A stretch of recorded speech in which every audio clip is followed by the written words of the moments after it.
Shalom saudara, salam damai sejahtera dalam kasih Kristus bagi kita. Jumpa kembali dengan saya Nur Fitriadin di channel Peace of Christ. Kiranya melalui video yang diunggah oleh channel ini boleh menjadi berkat bagi setiap kita. Dalam video kali ini saya akan menayangkan bagaimana penjelasan dari pengacara Muhammad KC yang menjelaskan latar belakang kehidupan Muhammad KC sebelum menerima Yesus Kristus sebagai Tuhan dan Juru Selamat, bahkan sampai ia menyerahkan hidupnya untuk Tuhan, melayani Tuhan, dan seluruh keluarganya boleh mengikut Kristus dan menerima anugerah kehidupan yang kekal yang dari Tuhan. Mari saya mengajak kita untuk memperhatikan penjelasan dari pengacara Muhammad KC. Mari kita simak video ini. Bapak MKC ini kan latar belakangnya kan dari Muslim. Ayahnya seorang kiai, yaitu salah satu pemilik masjid di kampungnya. Pak KC ini juga murid daripada pondok pesantren di mana dia nyantri di tempat kerabatnya namanya Kiai Haji Komarudin. Kemudian dia juga fasih berbahasa Arab, bisa membaca dan menulis sama mengucapkannya, sama menerjemahkannya. Ya. Dia juga lama di Arab Saudi dari tahun 96-97, berkali-kali dia pulang pergi ke Arab. Bahkan menurut pengakuannya dia pernah pergi naik haji di musim haji. Tetapi pada suatu ketika ada omnya dia atau kerabat dari ayahnya namanya Pak Kiling. Pak Kiling ini diduga karena diberitakan kabar baik oleh pendeta dari GBI daerah Pangandaran. Maka Pak Kiling ini diam-diam beriman kepada Tuhan Yesus. Kemudian kenapa bisa beriman? Karena konon Pak Kiling dan ayah Pak KC ini pernah menderita sakit yang sangat keras.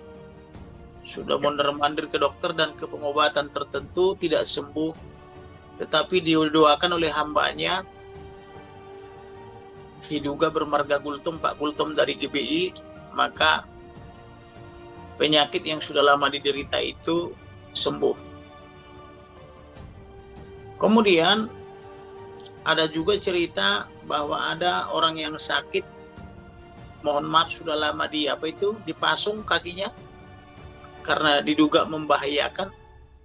Tetapi menurut informasinya pasca didoakan dalam nama Yesus atau Isa sembuh.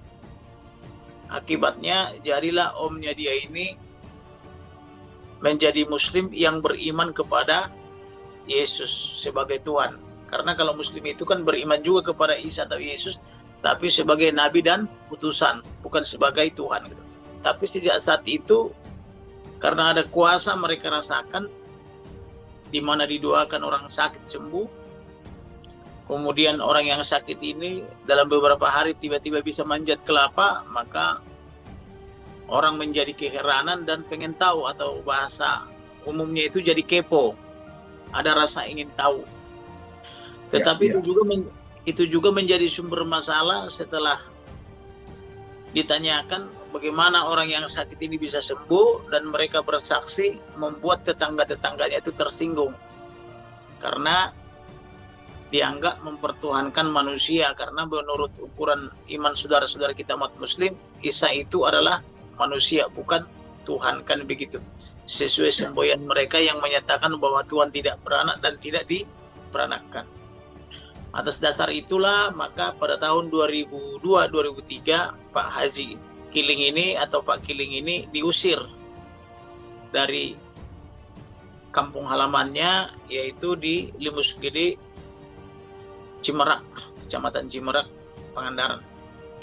Melihat omnya dipersekusi seperti itu, maka Pak KC ini tidak dapat menerima.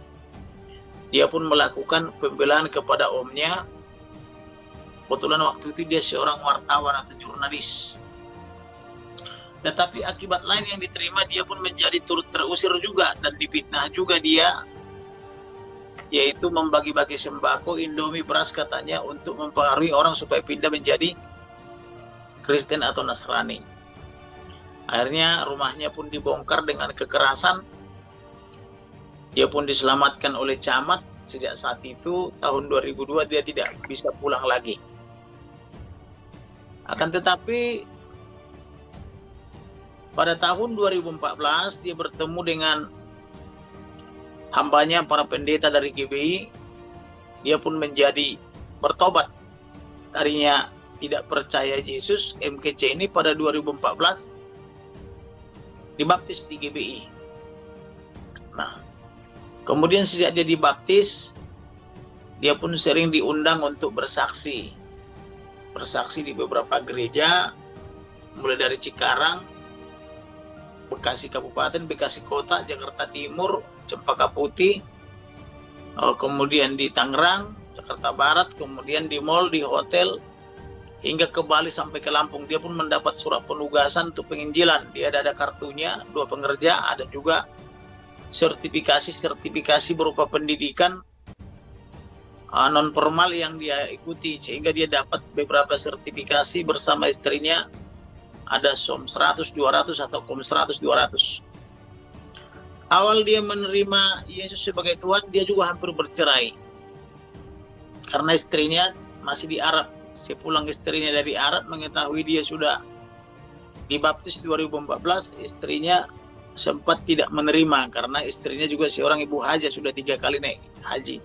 Karena keluarga daripada ibu itu juga maupun keluarga daripada Pak KC kan masih Muslim tulen. Ya, iya.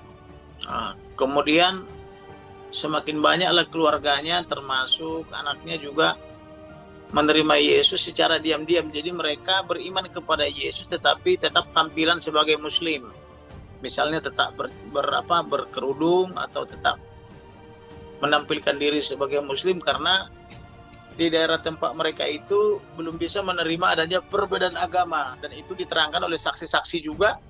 Ketika saya minta keterangan dari berapa puluh orang yang berasal dari Cimerak, mereka memang terang-terangan mengatakan bahwa di kampung kami itu belum bisa beragama selain Muslim, kan begitu.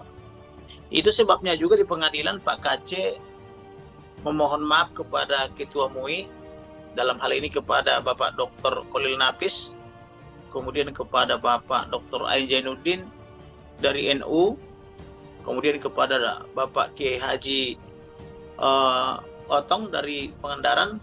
Dia meminta izin, saya mau pulang, sudah rindu kampung halaman, tidak bisa pulang sejak 2002 sampai 2022, artinya sudah 20 tahun. Saya rindu pulang, tapi dengan kondisi sudah beriman kepada Yesus gitu loh. Dan pada akhirnya Bapak Dokter Ketua MUI Khalil Nafis maupun Bapak Dr. Ain Zainuddin maupun Pak Haji Otong pada akhirnya mempersilahkan, silakan, karena hak setiap orang untuk beragama dan beribadah. Ya. Jadi itu terjadi di ruang sidang Pengadilan Negeri Ciamis gitu loh, karena dijamin oleh konstitusi dan dijamin oleh undang-undang dan juga merupakan hak asasi manusia begitu. Jadi di pengadilan itu juga saya beri kesempatan, saya memohon kepada hakim, karena kita orang timur, kita lewat saja dari gang rumah orang atau melewati kerumunan orang, kita harus permisi dan bilang maaf, kan begitu. Ya. Jadi saya bilang kepada Pak KC, karena saudara-saudara kita umat Muslim ini banyak yang tersinggung dengan kutipan-kutipan ayat Al-Quran, hadis, dan kitab kuning yang divideokan oleh Pak KC. Walaupun tujuannya baik, tapi karena saudara kita tersinggung, ada baiknya juga menyampaikan permohonan maaf, kan begitu. Wow, luar biasa saudara, kalau kita melihat bagaimana kesaksian atau penjelasan dari pengacara Muhammad KC ini, bagaimana beliau atau Muhammad KC merupakan suatu sosok yang sangat luar biasa, yang dipilih oleh Tuhan, yang dipanggil oleh Tuhan untuk menjadi murid Kristus, melayani Dia, menjadi saksinya. Istrinya yang ada di Arab ketika pulang mendengar bahwa Muhammad KC menerima Yesus, ada penolakan, ada tidak menerima dan hampir bercerai. Namun dengan kasih Kristus, maka mereka dipersatukan oleh Tuhan untuk boleh bersama-sama percaya kepada Yesus Kristus. Firman Tuhan di dalam Kisah Para Rasul 16 ayat yang ke-31 Alkitab mencatat, jawab mereka, percayalah kepada Tuhan Yesus Kristus dan engkau akan selamat, engkau dan seisi rumahmu. Kita yakin dan percaya ketika ada orang yang percaya kepada Yesus Kristus, maka seluruh keluarganya akan diselamatkan oleh Tuhan sesuai dengan waktu yang sudah ditentukan oleh Tuhan. Biarlah melalui video yang diunggah ini boleh membawa setiap kita untuk semakin dekat kepada Tuhan dan untuk semakin setia mengikut Tuhan sampai akhir kehidupan kita. Bagi setiap orang yang masih hanya satu orang saja yang percaya kepada Yesus Kristus dan banyak keluarga yang menolaknya, mari kita terus berdoa. Percayalah bahwa ketika percaya kepada Tuhan Yesus Kristus, maka engkau akan selamat, engkau dan seisi rumahmu. Tuhan Yesus memberkati kita. Selamat beraktivitas, berjalan bersama dengan Tuhan. God bless you.